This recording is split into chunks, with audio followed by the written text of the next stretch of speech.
오늘 우리가 함께 나눌 이야기는 대한민국의 남자라면 누구나 공유하는 특별한 시공간, 바로 군대에서 시작됩니다. 푸른 청춘의 가장 뜨거운 시절을 보내는 곳, 때로는 고되고 때로는 끈끈한 전우회로 빛나는 그곳은 가끔 이성의 언어로는 설명할 수 없는 기묘하고 서늘한 이야기의 무대가 되기도 합니다. 수많은 부대, 그보다 더 많은 초소들, 그곳에는 저마다의 비밀과 전설이 깃들어 있습니다. 오늘 여러분께 들려드릴 이야기는 한 공군 헌병이 외딴 초소에서 홀로 밤을 지새우다 마주한 지독하게도 생생했던 어느 하룻밤의 기록입니다.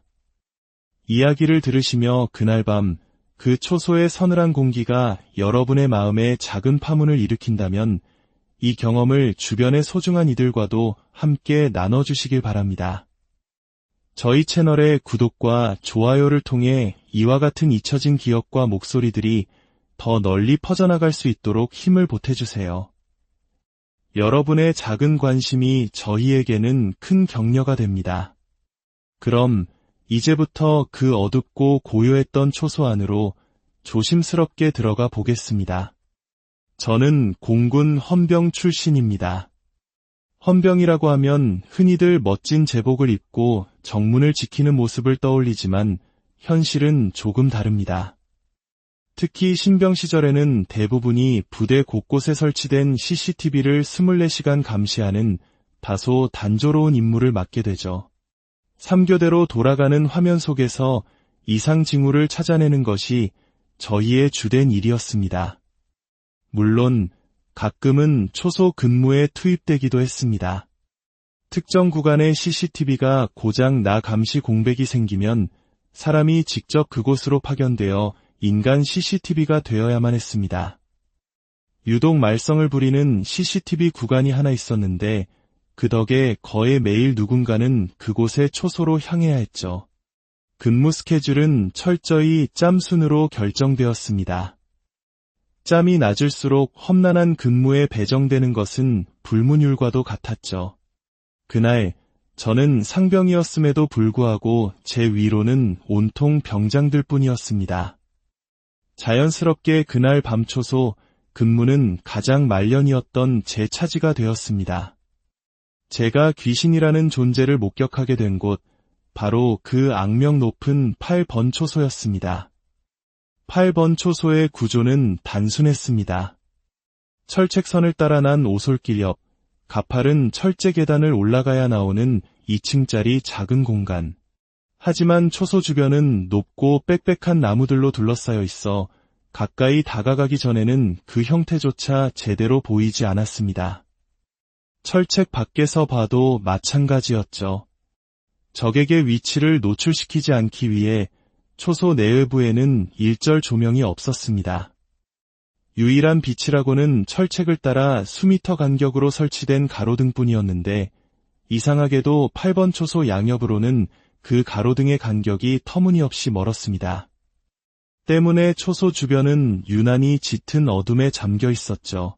그런데 그날 밤 마치 귀신이 판을 짜기라도 한 듯 그나마 희미한 빛을 던져주던 양옆의 가로등마저 퍽 소리를 내며 꺼져버렸습니다.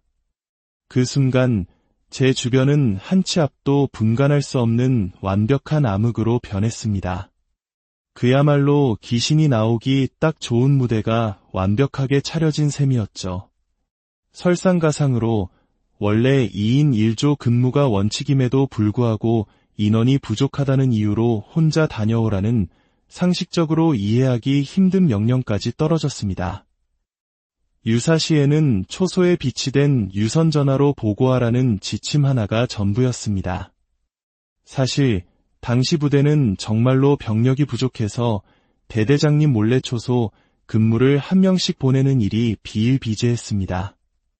어쩌면 대대장님도 알면서 묵인하셨던 건지도 모르겠습니다. 아무튼 저는 새벽 3시부터 아침 9시까지 그 칠흑 같은 어둠 속에서 홀로 6시간을 버텨야 했습니다.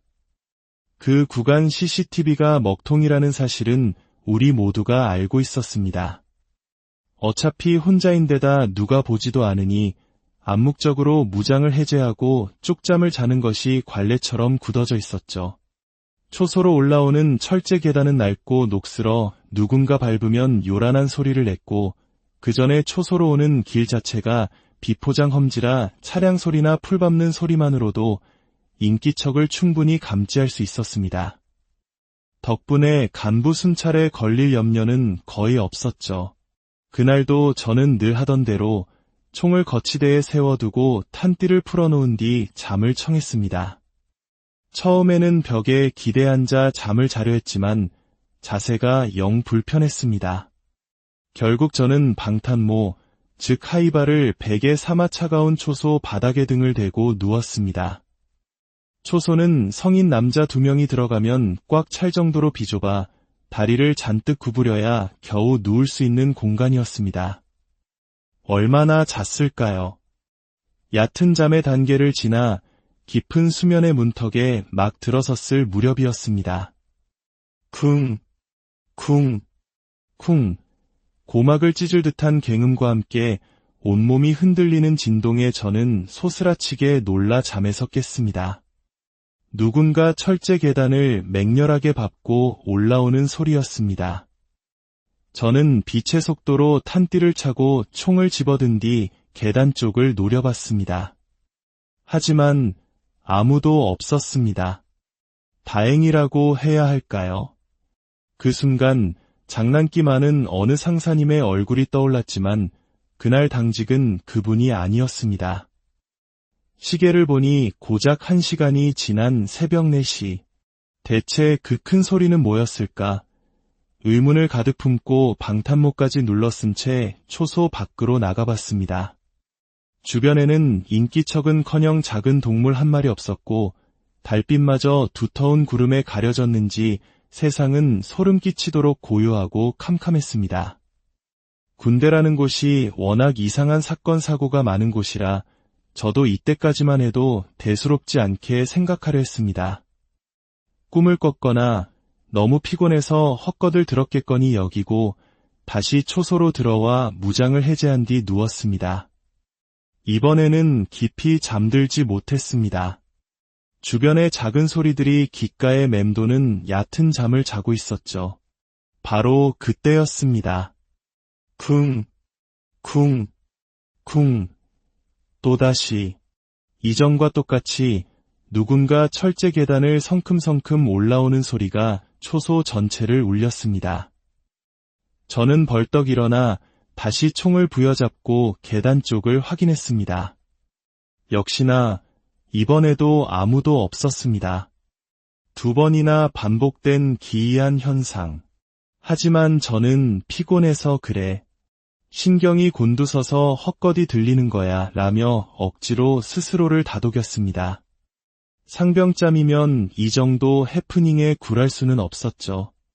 어떻게든 남은 근무 시간을 잠으로 때워야 했습니다. 저는 다시 자리에 누웠습니다. 이번에도 깊은 잠에 빠지지는 못했습니다. 바람 소리, 나뭇잎 스치는 소리 같은 자연의 소음들이 들릴 정도의 선잠이었죠. 그런데 그 평범한 자연의 소리들 사이로 무언가 이질적인 소리가 섞여 들어오기 시작했습니다. 사르륵, 사르륵. 처음에는 바람에 날린 모래알이 초소 지붕에 부딪히는 소리 같았습니다. 하지만 듣다 보니 소리는 생각보다 훨씬 가까운 곳에서 들려오고 있었습니다. 마치 누군가 천장의 모래나 작은 알갱이들을 한 줌씩 뿌리는 듯한 소리. 한참을 대수롭지 않게 그 소리를 들으며 잠을 청하던 저는 문득 무언가를 깨닫고 온몸에 소름이 쫙 돋았습니다. 순식간에 잠은 달아났지만 이상하게 눈을 뜰 수가 없었습니다. 그 소리는 모래 소리가 아니었습니다. 밧줄을 팽팽하게 당길 때 나는 드드득, 드드득 하는 섬유가 비명을 지르는 듯한 소리였습니다.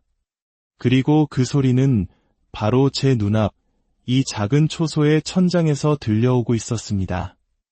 순간 주변의 모든 자연의 소리가 거짓말처럼 잦아들었습니다. 습하고 비좁은 초소 안에는 오직 그 밧줄 소리와 저의 거친 숨소리만이 가득했습니다. 정체를 알 수 없는 서늘한 공기가 제 몸을 감쌌습니다. 너무 무서워서 온몸에 피가 끓어오르는 듯 목과 가슴은 뜨거운데 등과 손발은 얼음장처럼 차가워졌습니다. 식은땀이 비 오듯 흘러 뒷목을 적셨습니다. 저는 가슴 위로 손을 모은 채 웅크리고 누워 있었습니다. 그런데 바로 그 손등 위로 무언가 공기의 흐름 같은 것이 느껴졌습니다. 어떤 물체가 지나가면 그 뒤로 바람이 이는 것처럼 무언가가 제 손등을 스칠듯 말듯 아주 천천히 좌우로 반복해서 움직이고 있었습니다. 슥, 슥, 그것이 제 손등 위를 지날 때마다 천장에서는 어김없이 그 소리가 함께 들려왔습니다.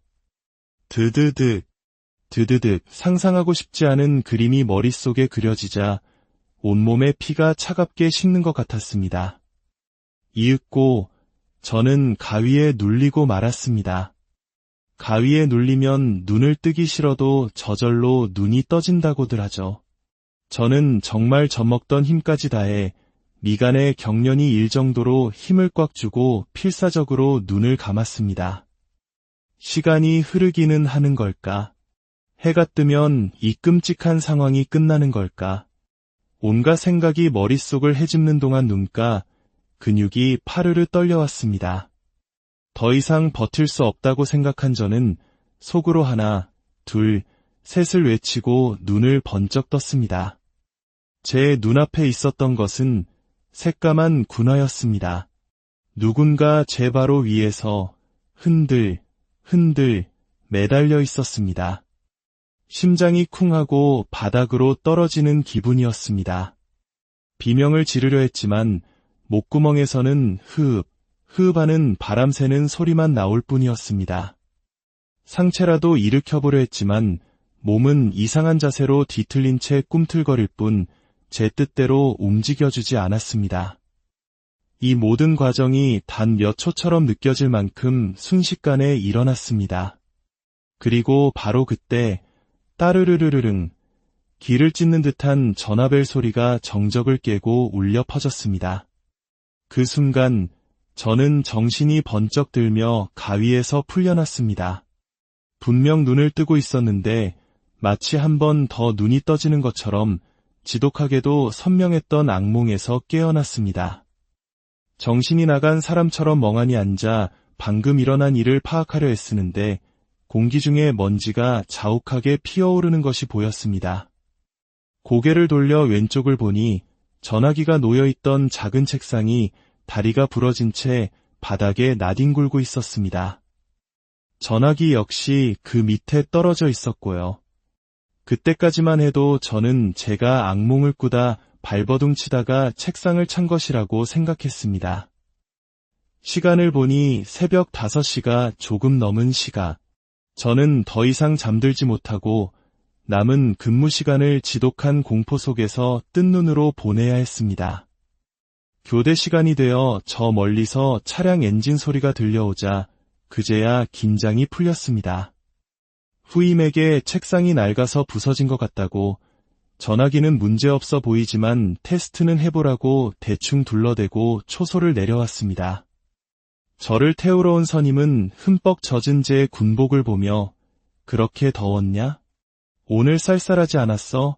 라고 물었지만 저는 좀 더웠습니다. 라고 얼버무리고 말았습니다. 그날의 이야기는 제 마음속 깊은 곳에 묻어두었습니다. 괜한 이야기를 꺼냈다가 겁쟁이로 낙인 찍히고 싶지 않았습니다. 시간이 흘러 저에게도 후임이 생겼고 저는 초소가 아닌 CCTV 감시실에서 근무하게 되었습니다. 어느 날 밤 저와 친했던 그 장난기 많은 상사님이 당직 근무를 서고 계셨습니다. 다른 선임, 후임들과 함께 보라는 CCTV는 안 보고 시시껄렁한 농담을 주고받고 있었죠. 그때 상사님이 무서운 이야기를 하나 해주겠다며 운을 띄웠습니다. 그리고 그 이야기를 듣는 순간 저는 온몸이 얼어붙을 수밖에 없었습니다. 상사님의 이야기는 이랬습니다. 우리 부대는 주기적으로 기수가 꼬여 병력이 부족해지는 시즌이 온다고 합니다. 제가 겪었던 것처럼 어쩔 수 없이 초소 근무를 한 명씩만 보내는 시즌 말입니다. 제가 입대하기 한참 전 바로 그 이전 시즌에 8번 초소에서 끔찍한 사건이 하나 있었다고 합니다. 어김없이 한 일병이 홀로 8번 초소 근무에 나갔습니다. 그리고 새벽 5시쯤 그는 부대로 전화를 걸어 자살을 암시하는 말을 남기고는 그곳에서 목을 매달아 스스로 목숨을 끊었다고 합니다. 뒤늦게 부대원들이 출동했지만 그는 이미 싸늘한 주검이 된 후였습니다. 현장을 확인해보니 전화기가 놓여있던 책상은 무수히 많은 군화 자국과 흙먼지로 뒤덮인 채 부서져 바닥에 나뒹굴고 있었다고 합니다. 그 사건 이후 이상한 소문이 돌기 시작했습니다. 아무도 없는 8번 초소에 새벽 5시쯤 전화를 걸면 바로 그 죽은 일병이 전화를 받는다는 것이었습니다. 통신보안 경비중대 경비소대 일병 555 전화 받았습니다. 그렇게 자신의 관등 성명을 댄 후 아무 말 없이 있다가 뚜 소리와 함께 전화가 끊긴다는 것이었습니다.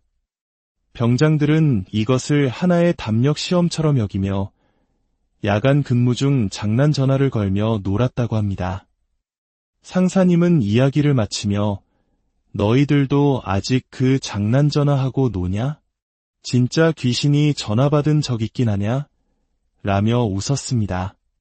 저는 제가 겪은 것이 단순한 악몽이었는지 아니면 진짜였는지 확인해보고 싶었습니다. 몇 번 장난 전화를 걸어봤지만 아무도 받지 않았습니다. 하지만 제가 상병 말년이 되었을 무렵 8번 초소는 우리 경비중대도 모르게 갑자기 철거되었습니다. 수많은 초소 중에 유독 딱 그 8번 초소만 말입니다. 나중에 혼자 추측해 본 것입니다. 스스로 목숨을 끊은 영혼은 자신이 죽었다는 사실조차 인지하지 못한 채 죽음의 순간을 계속해서 반복한다고 합니다. 제가 본 그 귀신도 그 시간대에 목을 매다는 행위를 계속 반복해왔던 것이 아닐까요? 그리고 책상이 부서진 것은 제가 찬 것이 아니라 그 일병이 목을 매단 직후 마지막 순간에 살기 위해 발버둥치며 책상을 밟았다가 책상이 부서지는 바람에 안타깝게 죽음을 맞이했고 그 기억과 행동을 반복하다가 정말로 제가 있던 그날 현실의 책상이 부서진 것은 아니었을까요? 제가 누워있던 각도는 아무리 생각해도 책상을 발로 차서 부술 수 있는 각도가 아니었고 제 몸 어디에도 부딪혀 생긴 멍이나 상처는 없었으니까요. 물론 이 모든 것이 그저 제가 잠꼬대를 하다가 버린 소동이라고 생각하는 편이 더 이성적일지도 모르겠습니다. 하지만 그 상사님의 이야기와 제 경험이 너무나도 소름 끼치게 맞아떨어지는 이 우연을 저는 어떻게 받아들여야 할까요? 죽은 병사의 마지막 고통스러운 몸부림이 그날 밤 제 눈앞에서 오늘 우리가 함께 나눌 이야기는 대한민국의 남자라면 누구나 공유하는 특별한 시공간, 바로 군대에서 시작됩니다. 푸른 청춘의 가장 뜨거운 시절을 보내는 곳, 때로는 고되고 때로는 끈끈한 전우회로 빛나는 그곳은 가끔 이성의 언어로는 설명할 수 없는 기묘하고 서늘한 이야기의 무대가 되기도 합니다. 수많은 부대, 그보다 더 많은 초소들, 그곳에는 저마다의 비밀과 전설이 깃들어 있습니다. 오늘 여러분께 들려드릴 이야기는 한 공군 헌병이 외딴 초소에서 홀로 밤을 지새우다 마주한 지독하게도 생생했던 어느 하룻밤의 기록입니다. 이야기를 들으시며 그날 밤 그 초소의 서늘한 공기가 여러분의 마음에 작은 파문을 일으킨다면 이 경험을 주변의 소중한 이들과도 함께 나눠주시길 바랍니다. 저희 채널의 구독과 좋아요를 통해 이와 같은 잊혀진 기억과 목소리들이 더 널리 퍼져나갈 수 있도록 힘을 보태주세요. 여러분의 작은 관심이 저희에게는 큰 격려가 됩니다. 그럼 이제부터 그 어둡고 고요했던 초소 안으로 조심스럽게 들어가 보겠습니다. 저는 공군 헌병 출신입니다. 헌병이라고 하면 흔히들 멋진 제복을 입고 정문을 지키는 모습을 떠올리지만 현실은 조금 다릅니다. 특히 신병 시절에는 대부분이 부대 곳곳에 설치된 CCTV를 24시간 감시하는 다소 단조로운 임무를 맡게 되죠. 3교대로 돌아가는 화면 속에서 이상 징후를 찾아내는 것이 저희의 주된 일이었습니다. 물론 가끔은 초소 근무에 투입되기도 했습니다. 특정 구간의 CCTV가 고장 나 감시 공백이 생기면 사람이 직접 그곳으로 파견되어 인간 CCTV가 되어야만 했습니다. 유독 말썽을 부리는 CCTV 구간이 하나 있었는데 그 덕에 거의 매일 누군가는 그곳에 초소로 향해야 했죠. 근무 스케줄은 철저히 짬순으로 결정되었습니다. 짬이 낮을수록 험난한 근무에 배정되는 것은 불문율과도 같았죠. 그날 저는 상병이었음에도 불구하고 제 위로는 온통 병장들 뿐이었습니다. 자연스럽게 그날 밤 초소 근무는 가장 말년이었던 제 차지가 되었습니다. 제가 귀신이라는 존재를 목격하게 된 곳, 바로 그 악명 높은 8번 초소였습니다. 8번 초소의 구조는 단순했습니다. 철책선을 따라 난 오솔길 옆, 가파른 철제 계단을 올라가야 나오는 2층짜리 작은 공간. 하지만 초소 주변은 높고 빽빽한 나무들로 둘러싸여 있어 가까이 다가가기 전에는 그 형태조차 제대로 보이지 않았습니다. 철책 밖에서 봐도 마찬가지였죠. 적에게 위치를 노출시키지 않기 위해 초소 내외부에는 일절 조명이 없었습니다. 유일한 빛이라고는 철책을 따라 수미터 간격으로 설치된 가로등뿐이었는데 이상하게도 8번 초소 양옆으로는 그 가로등의 간격이 터무니없이 멀었습니다. 때문에 초소 주변은 유난히 짙은 어둠에 잠겨 있었죠. 그런데 그날 밤 마치 귀신이 판을 짜기라도 한 듯 그나마 희미한 빛을 던져주던 양옆의 가로등마저 퍽 소리를 내며 꺼져버렸습니다. 그 순간 제 주변은 한 치 앞도 분간할 수 없는 완벽한 암흑으로 변했습니다. 그야말로 귀신이 나오기 딱 좋은 무대가 완벽하게 차려진 셈이었죠. 설상가상으로 원래 2인 1조 근무가 원칙임에도 불구하고 인원이 부족하다는 이유로 혼자 다녀오라는 상식적으로 이해하기 힘든 명령까지 떨어졌습니다. 유사시에는 초소에 비치된 유선전화로 보고하라는 지침 하나가 전부였습니다. 사실 당시 부대는 정말로 병력이 부족해서 대대장님 몰래 초소 근무를 한 명씩 보내는 일이 비일비재했습니다. 어쩌면 대대장님도 알면서 묵인하셨던 건지도 모르겠습니다. 아무튼 저는 새벽 3시부터 아침 9시까지 그 칠흑 같은 어둠 속에서 홀로 6시간을 버텨야 했습니다. 그 구간 CCTV가 먹통이라는 사실은 우리 모두가 알고 있었습니다. 어차피 혼자인데다 누가 보지도 않으니 암묵적으로 무장을 해제하고 쪽잠을 자는 것이 관례처럼 굳어져 있었죠. 초소로 올라오는 철제 계단은 낡고 녹슬어 누군가 밟으면 요란한 소리를 냈고 그 전에 초소로 오는 길 자체가 비포장 험지라 차량 소리나 풀 밟는 소리만으로도 인기척을 충분히 감지할 수 있었습니다. 덕분에 간부 순찰에 걸릴 염려는 거의 없었죠. 그날도 저는 늘 하던 대로 총을 거치대에 세워두고 탄띠를 풀어놓은 뒤 잠을 청했습니다. 처음에는 벽에 기대 앉아 잠을 자려 했지만 자세가 영 불편했습니다. 결국 저는 방탄모, 즉 하이바를 베개 삼아 차가운 초소 바닥에 등을 대고 누웠습니다. 초소는 성인 남자 2명이 들어가면 꽉 찰 정도로 비좁아 다리를 잔뜩 구부려야 겨우 누울 수 있는 공간이었습니다. 얼마나 잤을까요? 얕은 잠의 단계를 지나 깊은 수면의 문턱에 막 들어섰을 무렵이었습니다. 쿵, 쿵, 쿵.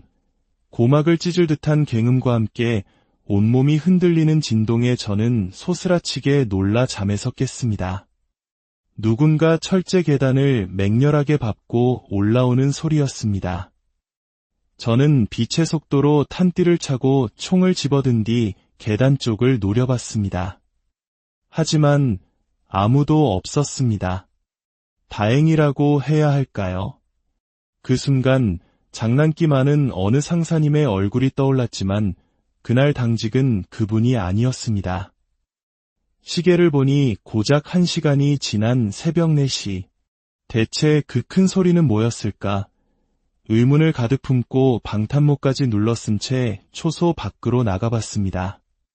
주변에는 인기척은커녕 작은 동물 한 마리 없었고 달빛마저 두터운 구름에 가려졌는지 세상은 소름 끼치도록 고요하고 캄캄했습니다. 군대라는 곳이 워낙 이상한 사건 사고가 많은 곳이라 저도 이때까지만 해도 대수롭지 않게 생각하려 했습니다. 꿈을 꿨거나 너무 피곤해서 헛것을 들었겠거니 여기고 다시 초소로 들어와 무장을 해제한 뒤 누웠습니다. 이번에는 깊이 잠들지 못했습니다. 주변의 작은 소리들이 귓가에 맴도는 얕은 잠을 자고 있었죠. 바로 그때였습니다. 쿵, 쿵, 쿵.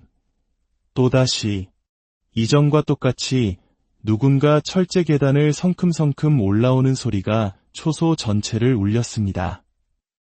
저는 벌떡 일어나 다시 총을 부여잡고 계단 쪽을 확인했습니다. 역시나 이번에도 아무도 없었습니다. 2번이나 반복된 기이한 현상. 하지만 저는 피곤해서 그래. 신경이 곤두서서 헛것이 들리는 거야 라며 억지로 스스로를 다독였습니다.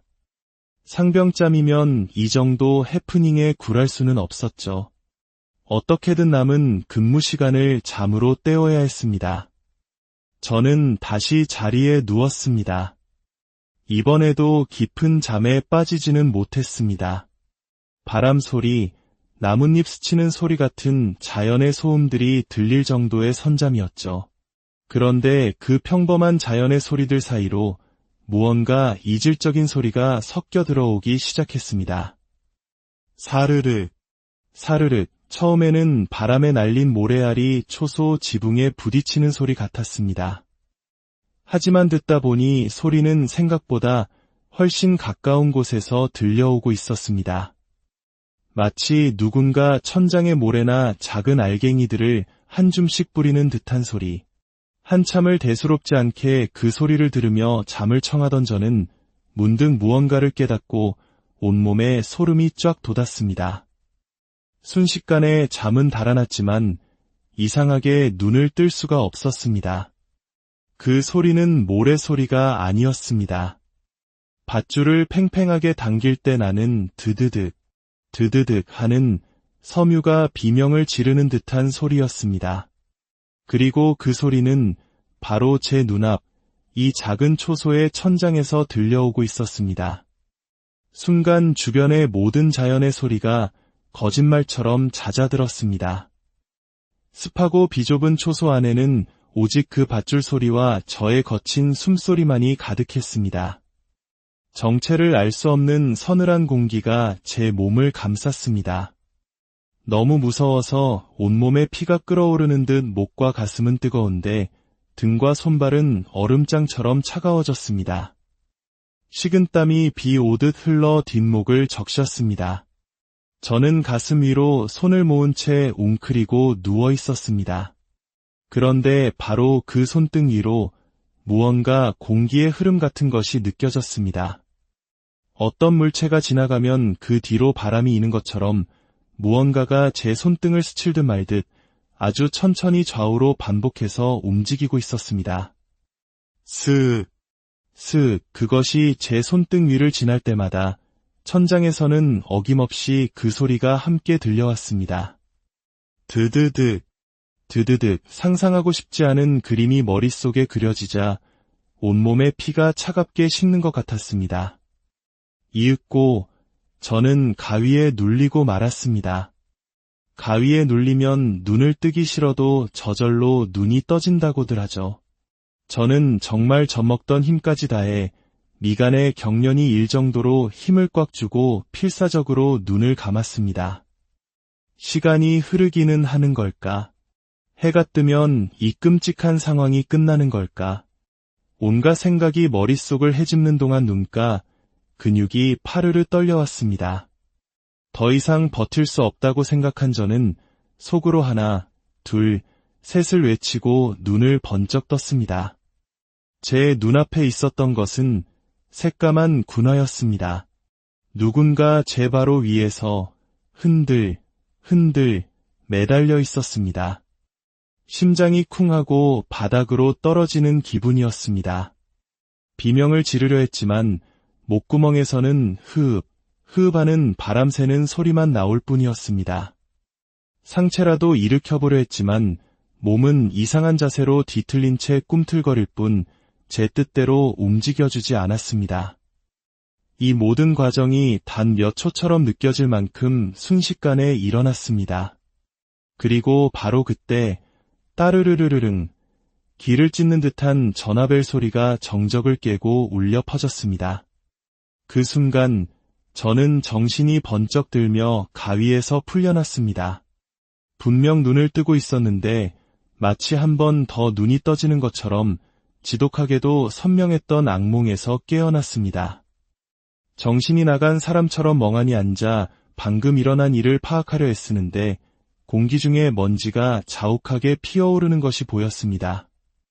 고개를 돌려 왼쪽을 보니 전화기가 놓여있던 작은 책상이 다리가 부러진 채 바닥에 나뒹굴고 있었습니다. 전화기 역시 그 밑에 떨어져 있었고요. 그때까지만 해도 저는 제가 악몽을 꾸다 발버둥 치다가 책상을 찬 것이라고 생각했습니다. 시간을 보니 새벽 5시가 조금 넘은 시각. 저는 더 이상 잠들지 못하고 남은 근무 시간을 지독한 공포 속에서 뜬 눈으로 보내야 했습니다. 교대 시간이 되어 저 멀리서 차량 엔진 소리가 들려오자 그제야 긴장이 풀렸습니다. 후임에게 책상이 낡아서 부서진 것 같다고, 전화기는 문제없어 보이지만 테스트는 해보라고 대충 둘러대고 초소를 내려왔습니다. 저를 태우러 온 선임은 흠뻑 젖은 제 군복을 보며 그렇게 더웠냐? 오늘 쌀쌀하지 않았어? 라고 물었지만 저는 좀 더웠습니다. 라고 얼버무리고 말았습니다. 그날의 이야기는 제 마음속 깊은 곳에 묻어두었습니다. 괜한 이야기를 꺼냈다가 겁쟁이로 낙인 찍히고 싶지 않았습니다. 시간이 흘러 저에게도 후임이 생겼고 저는 초소가 아닌 CCTV 감시실에서 근무하게 되었습니다. 어느 날 밤 저와 친했던 그 장난기 많은 상사님이 당직 근무를 서고 계셨습니다. 다른 선임, 후임들과 함께 보라는 CCTV는 안 보고 시시껄렁한 농담을 주고받고 있었죠. 그때 상사님이 무서운 이야기를 하나 해주겠다며 운을 띄웠습니다. 그리고 그 이야기를 듣는 순간 저는 온몸이 얼어붙을 수밖에 없었습니다. 상사님의 이야기는 이랬습니다. 우리 부대는 주기적으로 기수가 꼬여 병력이 부족해지는 시즌이 온다고 합니다. 제가 겪었던 것처럼 어쩔 수 없이 초소 근무를 한 명씩만 보내는 시즌 말입니다. 제가 입대하기 한참 전 바로 그 이전 시즌에 8번 초소에서 끔찍한 사건이 하나 있었다고 합니다. 어김없이 한 일병이 홀로 8번 초소 근무에 나갔습니다. 그리고 새벽 5시쯤 그는 부대로 전화를 걸어 자살을 암시하는 말을 남기고는 그곳에서 목을 매달아 스스로 목숨을 끊었다고 합니다. 뒤늦게 부대원들이 출동했지만 그는 이미 싸늘한 주검이 된 후였습니다. 현장을 확인해보니 전화기가 놓여있던 책상은 무수히 많은 군화 자국과 흙먼지로 뒤덮인 채 부서져 바닥에 나뒹굴고 있었다고 합니다. 그 사건 이후 이상한 소문이 돌기 시작했습니다. 아무도 없는 8번 초소에 새벽 5시쯤 전화를 걸면 바로 그 죽은 일병이 전화를 받는다는 것이었습니다. 통신보안 경비중대 경비소대 일병 555 전화 받았습니다. 그렇게 자신의 관등 성명을 댄 후 아무 말 없이 있다가 뚜 소리와 함께 전화가 끊긴다는 것이었습니다. 병장들은 이것을 하나의 담력 시험처럼 여기며 야간 근무 중 장난 전화를 걸며 놀았다고 합니다. 상사님은 이야기를 마치며 너희들도 아직 그 장난 전화하고 노냐? 진짜 귀신이 전화 받은 적 있긴 하냐? 라며 웃었습니다. 저는 제가 겪은 것이 단순한 악몽이었는지 아니면 진짜였는지 확인해보고 싶었습니다. 몇 번 장난 전화를 걸어봤지만 아무도 받지 않았습니다. 하지만 제가 상병 말년이 되었을 무렵 8번 초소는 우리 경비중대도 모르게 갑자기 철거되었습니다. 수많은 초소 중에 유독 딱 그 8번 초소만 말입니다. 나중에 혼자 추측해 본 것입니다. 스스로 목숨을 끊은 영혼은 자신이 죽었다는 사실조차 인지하지 못한 채 죽음의 순간을 계속해서 반복한다고 합니다. 제가 본 그 귀신도 그 시간대에 목을 매다는 행위를 계속 반복해왔던 것이 아닐까요? 그리고 책상이 부서진 것은 제가 찬 것이 아니라 그 일병이 목을 매단 직후 마지막 순간에 살기 위해 발버둥치며 책상을 밟았다가 책상이 부서지는 바람에 안타깝게 죽음을 맞이했고 그 기억과 행동을 반복하다가 정말로 제가 있던 그날 현실의 책상이 부서진 것은 아니었을까요? 제가 누워있던 각도는 아무리 생각해도 책상을 발로 차서 부술 수 있는 각도가 아니었고 제 몸 어디에도 부딪혀 생긴 멍이나 상처는 없었으니까요. 물론 이 모든 것이 그저 제가 잠꼬대를 하다가 버린 소동이라고 생각하는 편이 더 이성적일지도 모르겠습니다. 하지만 그 상사님의 이야기와 제 경험이 너무나도 소름 끼치게 맞아떨어지는 이 우연을 저는 어떻게 받아들여야 할까요? 죽은 병사의 마지막 고통스러운 몸부림이 그날 밤 제 눈앞에서 오늘 우리가 함께 나눌 이야기는 대한민국의 남자라면 누구나 공유하는 특별한 시공간, 바로 군대에서 시작됩니다. 푸른 청춘의 가장 뜨거운 시절을 보내는 곳, 때로는 고되고 때로는 끈끈한 전우회로 빛나는 그곳은 가끔 이성의 언어로는 설명할 수 없는 기묘하고 서늘한 이야기의 무대가 되기도 합니다. 수많은 부대, 그보다 더 많은 초소들, 그곳에는 저마다의 비밀과 전설이 깃들어 있습니다. 오늘 여러분께 들려드릴 이야기는 한 공군 헌병이 외딴 초소에서 홀로 밤을 지새우다 마주한 지독하게도 생생했던 어느 하룻밤의 기록입니다.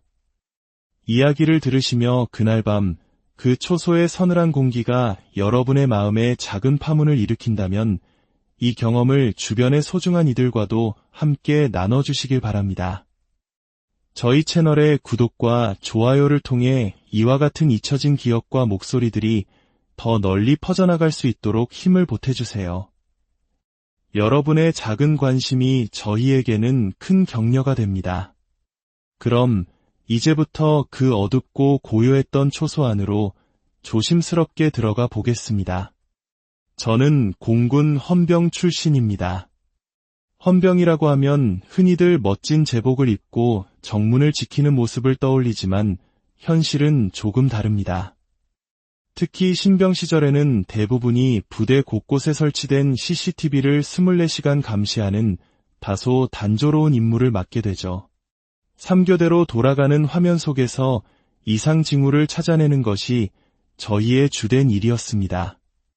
물론 가끔은 초소 근무에 투입되기도 했습니다. 특정 구간의 CCTV가 고장 나 감시 공백이 생기면 사람이 직접 그곳으로 파견되어 인간 CCTV가 되어야만 했습니다. 유독 말썽을 부리는 CCTV 구간이 하나 있었는데 그 덕에 거의 매일 누군가는 그곳에 초소로 향해야 했죠. 근무 스케줄은 철저히 짬순으로 결정되었습니다. 짬이 낮을수록 험난한 근무에 배정되는 것은 불문율과도 같았죠. 그날 저는 상병이었음에도 불구하고 제 위로는 온통 병장들 뿐이었습니다.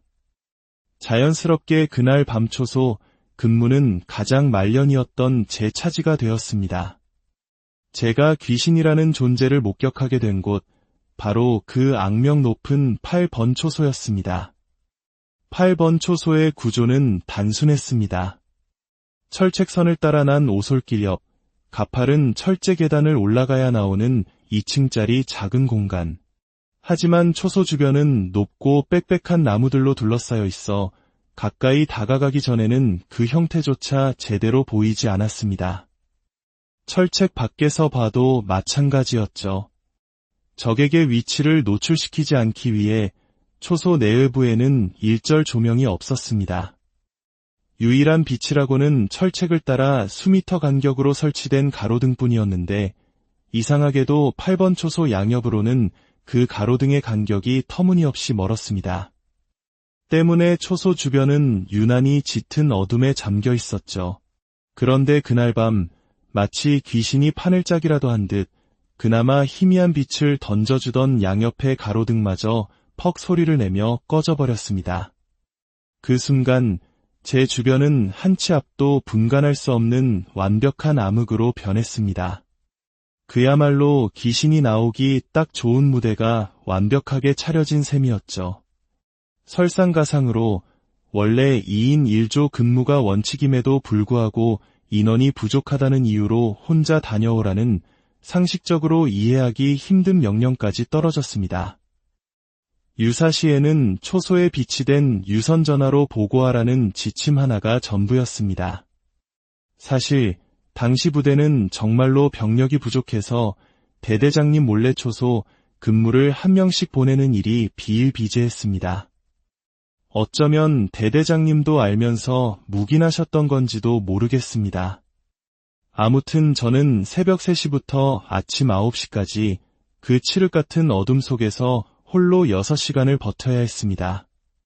그 구간 CCTV가 먹통이라는 사실은 우리 모두가 알고 있었습니다. 어차피 혼자인데다 누가 보지도 않으니 암묵적으로 무장을 해제하고 쪽잠을 자는 것이 관례처럼 굳어져 있었죠. 초소로 올라오는 철제 계단은 낡고 녹슬어 누군가 밟으면 요란한 소리를 냈고 그 전에 초소로 오는 길 자체가 비포장 험지라 차량 소리나 풀 밟는 소리만으로도 인기척을 충분히 감지할 수 있었습니다. 덕분에 간부 순찰에 걸릴 염려는 거의 없었죠. 그날도 저는 늘 하던 대로 총을 거치대에 세워두고 탄띠를 풀어놓은 뒤 잠을 청했습니다. 처음에는 벽에 기대 앉아 잠을 자려 했지만 자세가 영 불편했습니다. 결국 저는 방탄모, 즉 하이바를 베개 삼아 차가운 초소 바닥에 등을 대고 누웠습니다. 초소는 성인 남자 2명이 들어가면 꽉 찰 정도로 비좁아 다리를 잔뜩 구부려야 겨우 누울 수 있는 공간이었습니다. 얼마나 잤을까요? 얕은 잠의 단계를 지나 깊은 수면의 문턱에 막 들어섰을 무렵이었습니다. 쿵, 쿵, 쿵. 고막을 찢을 듯한 굉음과 함께 온몸이 흔들리는 진동에 저는 소스라치게 놀라 잠에서 깼습니다. 누군가 철제 계단을 맹렬하게 밟고 올라오는 소리였습니다. 저는 빛의 속도로 탄띠를 차고 총을 집어든 뒤 계단 쪽을 노려봤습니다. 하지만 아무도 없었습니다. 다행이라고 해야 할까요? 그 순간 장난기 많은 어느 상사님의 얼굴이 떠올랐지만 그날 당직은 그분이 아니었습니다. 시계를 보니 고작 1시간이 지난 새벽 4시. 대체 그 큰 소리는 뭐였을까? 의문을 가득 품고 방탄모까지 눌러쓴 채 초소 밖으로 나가봤습니다. 주변에는 인기척은커녕 작은 동물 한 마리 없었고 달빛마저 두터운 구름에 가려졌는지 세상은 소름 끼치도록 고요하고 캄캄했습니다. 군대라는 곳이 워낙 이상한 사건 사고가 많은 곳이라 저도 이때까지만 해도 대수롭지 않게 생각하려 했습니다. 꿈을 꿨거나 너무 피곤해서 헛것을 들었겠거니 여기고 다시 초소로 들어와 무장을 해제한 뒤 누웠습니다. 이번에는 깊이 잠들지 못했습니다. 주변의 작은 소리들이 귓가에 맴도는 얕은 잠을 자고 있었죠. 바로 그때였습니다. 쿵, 쿵, 쿵. 또다시 이전과 똑같이 누군가 철제 계단을 성큼성큼 올라오는 소리가 초소 전체를 울렸습니다. 저는 벌떡 일어나 다시 총을 부여잡고 계단 쪽을 확인했습니다. 역시나 이번에도 아무도 없었습니다. 2번이나 반복된 기이한 현상. 하지만 저는 피곤해서 그래. 신경이 곤두서서 헛것이 들리는 거야 라며 억지로 스스로를 다독였습니다. 상병짬이면 이 정도 해프닝에 굴할 수는 없었죠. 어떻게든 남은 근무 시간을 잠으로 때워야 했습니다. 저는 다시 자리에 누웠습니다. 이번에도 깊은 잠에 빠지지는 못했습니다. 바람 소리, 나뭇잎 스치는 소리 같은 자연의 소음들이 들릴 정도의 선잠이었죠. 그런데 그 평범한 자연의 소리들 사이로 무언가 이질적인 소리가 섞여 들어오기 시작했습니다. 사르륵, 사르륵. 처음에는 바람에 날린 모래알이 초소 지붕에 부딪히는 소리 같았습니다. 하지만 듣다 보니 소리는 생각보다 훨씬 가까운 곳에서 들려오고 있었습니다. 마치 누군가 천장의 모래나 작은 알갱이들을 한 줌씩 뿌리는 듯한 소리. 한참을 대수롭지 않게 그 소리를 들으며 잠을 청하던 저는 문득 무언가를 깨닫고 온몸에 소름이 쫙 돋았습니다. 순식간에 잠은 달아났지만 이상하게 눈을 뜰 수가 없었습니다. 그 소리는 모래 소리가 아니었습니다. 밧줄을 팽팽하게 당길 때 나는 드드득, 드드득 하는 섬유가 비명을 지르는 듯한 소리였습니다. 그리고 그 소리는 바로 제 눈앞, 이 작은 초소의 천장에서 들려오고 있었습니다. 순간 주변의 모든 자연의 소리가 거짓말처럼 잦아들었습니다. 습하고 비좁은 초소 안에는 오직 그 밧줄 소리와 저의 거친 숨소리만이 가득했습니다. 정체를 알 수 없는 서늘한 공기가 제 몸을 감쌌습니다. 너무 무서워서 온몸에 피가 끓어오르는 듯 목과 가슴은 뜨거운데 등과 손발은 얼음장처럼 차가워졌습니다. 식은땀이 비 오듯 흘러 뒷목을 적셨습니다. 저는 가슴 위로 손을 모은 채 웅크리고 누워 있었습니다. 그런데 바로 그 손등 위로 무언가 공기의 흐름 같은 것이 느껴졌습니다. 어떤 물체가 지나가면 그 뒤로 바람이 이는 것처럼 무언가가 제 손등을 스칠듯 말듯 아주 천천히 좌우로 반복해서 움직이고 있었습니다. 슥, 슥, 그것이 제 손등 위를 지날 때마다 천장에서는 어김없이 그 소리가 함께 들려왔습니다. 드드득, 드드득. 상상하고 싶지 않은 그림이 머릿속에 그려지자 온몸에 피가 차갑게 식는 것 같았습니다. 이윽고 저는 가위에 눌리고 말았습니다. 가위에 눌리면 눈을 뜨기 싫어도 저절로 눈이 떠진다고들 하죠. 저는 정말 젖먹던 힘까지 다해 미간에 경련이 일 정도로 힘을 꽉 주고 필사적으로 눈을 감았습니다. 시간이 흐르기는 하는 걸까? 해가 뜨면 이 끔찍한 상황이 끝나는 걸까? 온갖 생각이 머릿속을 헤집는 동안 눈가 근육이 파르르 떨려왔습니다. 더 이상 버틸 수 없다고 생각한 저는 속으로 하나, 둘, 셋을 외치고 눈을 번쩍 떴습니다. 제 눈앞에 있었던 것은 새까만 군화였습니다. 누군가 제 바로 위에서 흔들, 흔들 매달려 있었습니다. 심장이 쿵하고 바닥으로 떨어지는 기분이었습니다.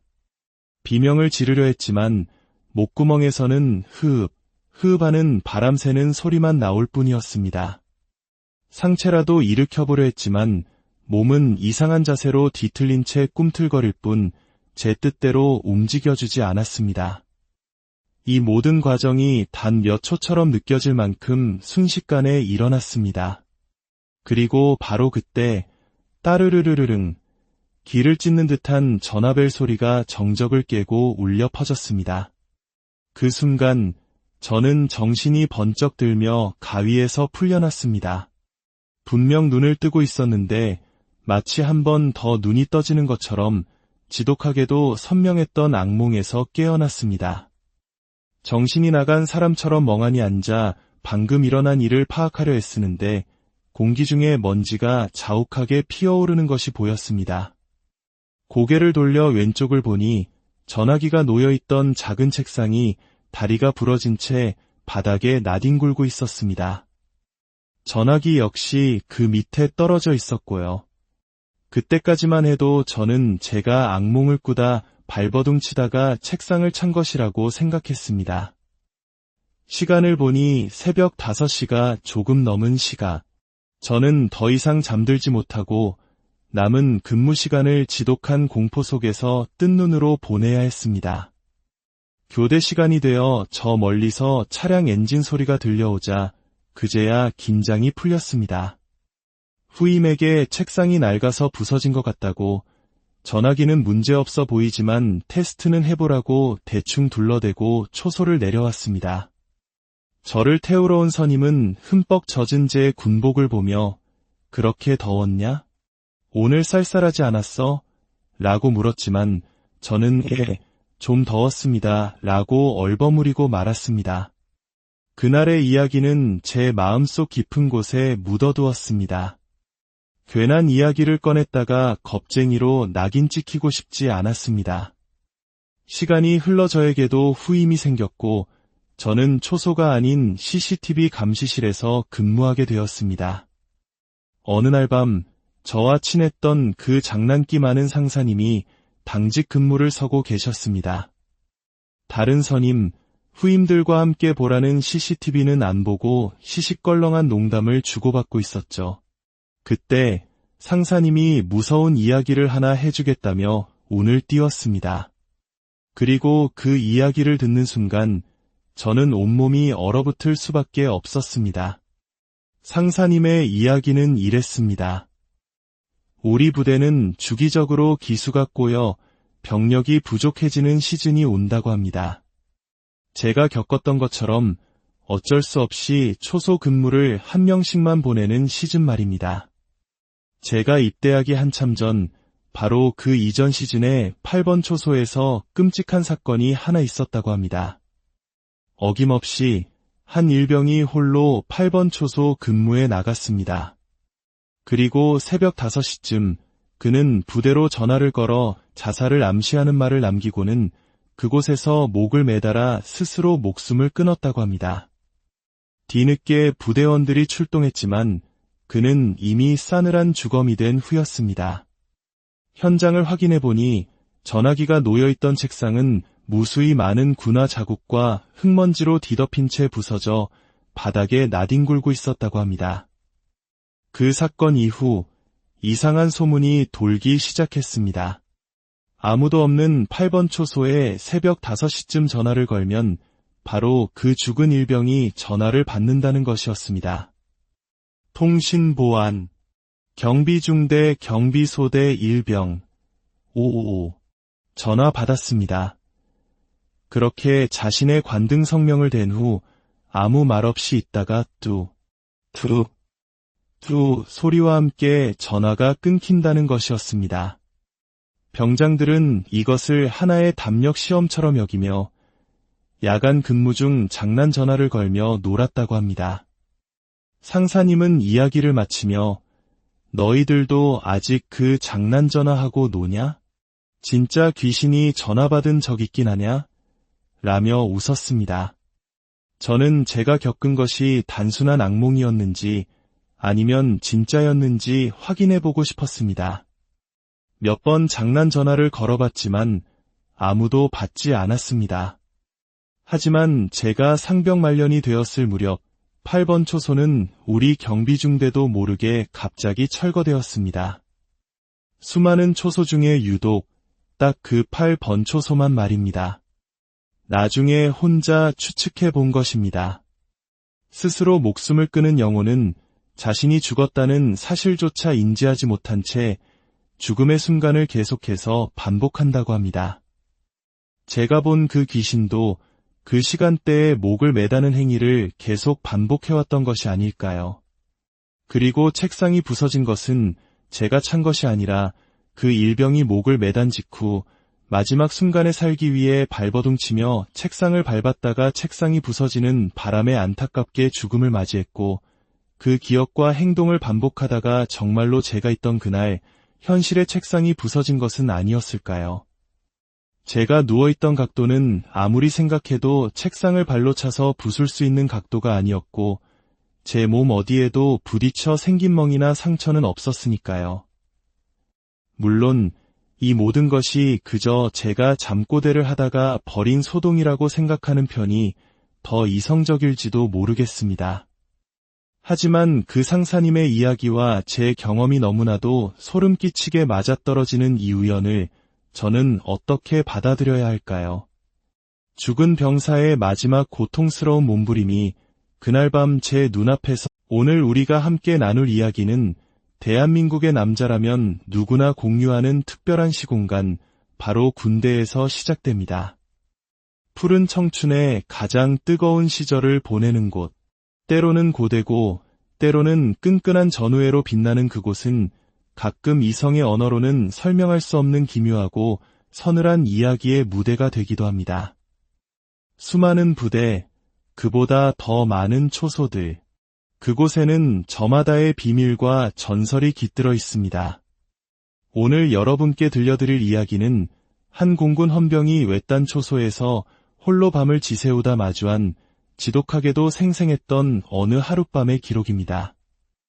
이야기를 들으시며 그날 밤 그 초소의 서늘한 공기가 여러분의 마음에 작은 파문을 일으킨다면 이 경험을 주변의 소중한 이들과도 함께 나눠주시길 바랍니다. 저희 채널의 구독과 좋아요를 통해 이와 같은 잊혀진 기억과 목소리들이 더 널리 퍼져나갈 수 있도록 힘을 보태주세요. 여러분의 작은 관심이 저희에게는 큰 격려가 됩니다. 그럼 이제부터 그 어둡고 고요했던 초소 안으로 조심스럽게 들어가 보겠습니다. 저는 공군 헌병 출신입니다. 헌병이라고 하면 흔히들 멋진 제복을 입고 정문을 지키는 모습을 떠올리지만 현실은 조금 다릅니다. 특히 신병 시절에는 대부분이 부대 곳곳에 설치된 CCTV를 24시간 감시하는 다소 단조로운 임무를 맡게 되죠. 3교대로 돌아가는 화면 속에서 이상 징후를 찾아내는 것이 저희의 주된 일이었습니다. 물론 가끔은 초소 근무에 투입되기도 했습니다. 특정 구간의 CCTV가 고장 나 감시 공백이 생기면 사람이 직접 그곳으로 파견되어 인간 CCTV가 되어야만 했습니다. 유독 말썽을 부리는 CCTV 구간이 하나 있었는데 그 덕에 거의 매일 누군가는 그곳에 초소로 향해야 했죠. 근무 스케줄은 철저히 짬순으로 결정되었습니다. 짬이 낮을수록 험난한 근무에 배정되는 것은 불문율과도 같았죠. 그날 저는 상병이었음에도 불구하고 제 위로는 온통 병장들 뿐이었습니다. 자연스럽게 그날 밤 초소 근무는 가장 말년이었던 제 차지가 되었습니다. 제가 귀신이라는 존재를 목격하게 된 곳, 바로 그 악명 높은 8번 초소였습니다. 8번 초소의 구조는 단순했습니다. 철책선을 따라 난 오솔길 옆, 가파른 철제 계단을 올라가야 나오는 2층짜리 작은 공간. 하지만 초소 주변은 높고 빽빽한 나무들로 둘러싸여 있어 가까이 다가가기 전에는 그 형태조차 제대로 보이지 않았습니다. 철책 밖에서 봐도 마찬가지였죠. 적에게 위치를 노출시키지 않기 위해 초소 내외부에는 일절 조명이 없었습니다. 유일한 빛이라고는 철책을 따라 수미터 간격으로 설치된 가로등뿐이었는데 이상하게도 8번 초소 양옆으로는 그 가로등의 간격이 터무니없이 멀었습니다. 때문에 초소 주변은 유난히 짙은 어둠에 잠겨 있었죠. 그런데 그날 밤 마치 귀신이 판을 짜기라도 한 듯 그나마 희미한 빛을 던져주던 양옆의 가로등마저 퍽 소리를 내며 꺼져버렸습니다. 그 순간 제 주변은 한 치 앞도 분간할 수 없는 완벽한 암흑으로 변했습니다. 그야말로 귀신이 나오기 딱 좋은 무대가 완벽하게 차려진 셈이었죠. 설상가상으로 원래 2인 1조 근무가 원칙임에도 불구하고 인원이 부족하다는 이유로 혼자 다녀오라는 상식적으로 이해하기 힘든 명령까지 떨어졌습니다. 유사